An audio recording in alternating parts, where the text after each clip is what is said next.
Revelation 4444. From the 27th of September 1948. Can God suffer? Love of God. He who makes himself known to you out of immense love, he courts you with all perseverance and does not give you up because you have been his for eternity. His love is unchanging, but it is also law in itself, that is only love can join love, and since God is eternal love himself, he also desires love and therefore seeks to shape all his creations into love so that he can unite with them.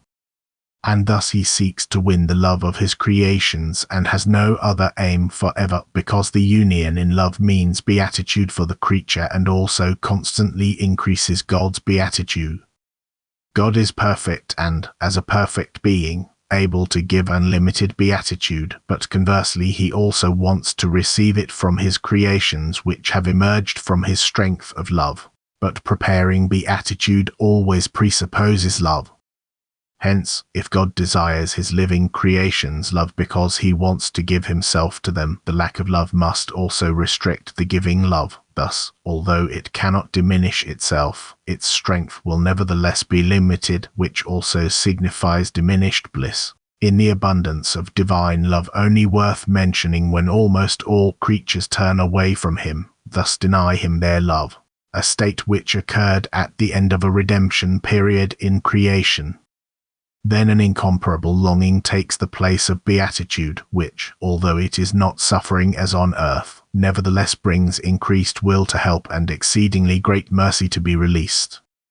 God can never suffer, however, the increasing distance of his beings from him will result in an increased development of strength. Thus God's love will constantly woo his living creations' love because he will not abandon them, even if eternities will pass until they turn to him in love.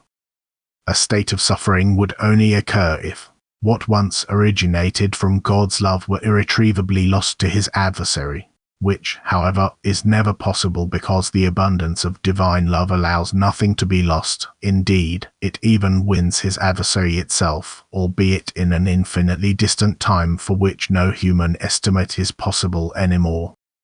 The fact that God's love ever decreases is completely eliminated, because love is something so powerful that it forces everything, and the power of divine love would be enough to immediately make his creatures inclined towards himself if he wanted to let it work in all its fullness. But his beatitude increases when his creatures themselves come to him and offer him their love. And that is why he only influences them to the smallest degree, always trying to stimulate the will so that it pushes towards him. If the human being's will turns away from God, God's strength of love also diminishes, but nevertheless does not abandon him. Courting the love of his creatures is likewise an act of beatitude, which is only comprehensible to people when they themselves are in reciprocating love, which will also never stop courting the love of the other. Fulfilled love is bliss. Unrequited love, however, a state of loneliness, which has the effect of a lack of strength or an increased generation of strength, depending on the strength of love, which is why the beings of the kingdom of light can constantly work in love, even though they often meet resistance on the part of people, because they are filled with love, and even unrequited love is not a diminution of their strength but only increased incentive for activity.